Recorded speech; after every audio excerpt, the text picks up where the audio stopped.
कि जब तक ये पूरे विश्व में एक रस नहीं होगा तब तक थोड़ा सा विरोध बना रहेगा, और उसमें आपने घना सावधान रहना पड़ेगा कि आपका नाम खंडित ना हो।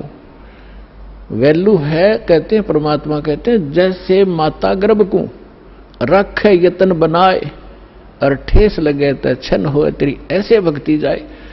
अब भक्ति का मिलना यह बड़ी कठिन, और मिलने के बाद फिर वो उसको सुरक्षित रखना वो एक बहुत बड़ी बात है।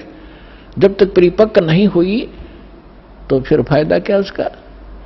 तो इतना सावधानी आपने बरतनी पड़ेगी। जैसे कोई माता बच्चे को गर्भ में आते ही वो कितनी सतर्क हो जाती है, खान पीन में संयम बरतती है, पैर ऊंचा नीचा ना टिक जा कि बच्चे का झटका लग जा, रात को करवट ले भी गलती से ले लेती है तो तुरंत सतर्क होती है, और कहीं मेरे बच्चे का दाब ना लगी हो और खराब ना हो जाए मेरा गर्भ, वो कितनी चिंतित रहती है। तो आप जी ने इस भक्ति का जो लाल है इतनी सावधानी से परिपक्व करना पड़ेगा, तब आपको सफलता होगी। इसमें फाउल पॉइंट है, आन उपासना नहीं करनी, संसारिक व्यवहार के जो भी कार्य हैं जो भक्ति परमात्मा की मर्यादा को भंग करते हैं वो नहीं करने, और फिर आप सफल हो जाओगे। तो अभी थोड़ी सी कठिनाई आपको चल रही है, घर घर में विरोध चल रहा है। पति ने नाम ले लिया, पत्नी नहीं मानती, मैं तो सारी पूजा करूंगी, तो कैसे ऐसा क्या कर रहा है।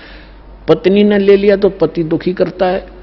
तो धीरे धीरे ज्ञान से क्या होगा, ये ज्ञान ऐसा है कि आप घर पे चलाओगे और बच्चों पर भी असर करेगा, ना सुनेंगे तो भी कक्ष में सोए हुए व्यक्तियों पर भी ये वाणी असर करेगी। जैसे गारुड़ का मंत्र अचेत हुए उस सर्प के डसे हुए व्यक्ति पर जो सुन भी नहीं रहा, समझ भी नहीं रहा, और उसके ऊपर भी वो मंत्र बोल बोल कर उसके विष को उतार कर सचेत कर देता है। और ये तो परमात्मा की वाणी सब सिद्ध है।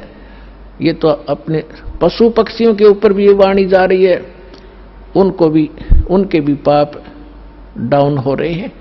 ठीक है, उनके पाप गणे हैं इसलिए पशु योनि मिली, तो वो पाप घटते रहेंगे। जैसे कपड़ा किसी का ज्यादा मैला है, हो गया है, मैल हो गया है, तो वो कई बार साबुन लगाने से स्वच्छ होगा, उज्जवल हो जाएगा, और जिसका थोड़ा मैला है एक दो बार साबुन लगाने से उज्जवल हो जाता है। तो ये साबुन है, परमात्मा का जो ज्ञान है, सत्संग है, वचन है, ये साबुन और जल दोनों का काम करता है। तो धीरे धीरे ये सत्संग जिस घर में चल रहा है पड़ोसियों तक भी असर होगा आपका, और आपके घर के पशु पक्षियों पर भी इसका प्रभाव पड़ेगा। आपके घर कोई पशु पक्षी भी रह रहा है उसके ऊपर भी धीरे धीरे उसके अंदर ये वाणी का जो ज्ञान यज्ञ का पुण्य उसमें संग्रहित होगा। और कुछ ऐसे पाप हैं जो ज्ञान यज्ञ से ही खत्म होते और उसका विकल्प ही नहीं है। जैसे कपड़े को पहले थोड़ा मैला है तो जल से धो दिया, साफ हो गया, ज्यादा मैला है तो और भी मैल रहा तो साबुन लगाना पड़ा, और फिर भी कोई दाग दबा रह जाता है तो ड्राई क्लीन से साफ हो जाता है।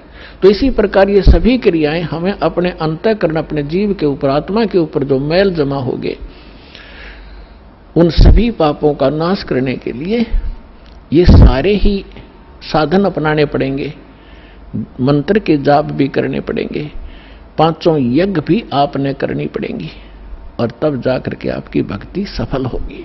तो इसमें फाउल पॉइंट दास आपको बता रहा है कि ये भ्रमित ना होना। ऐसे कोई व्यक्ति आपके साथ डिस्कस भी करे तो उसको समझाना कि देखो, पहले तो जब हम डॉक्टर के पास जाते हैं तो डॉक्टर की औषधि में हम स्वयं ही विवेचन करते हैं, तो फिर उस डॉक्टर के पास जाने की आवश्यकता ही नहीं कि इसने दवाई ठीक नहीं दी तो कोई और देखो, वहां से लो।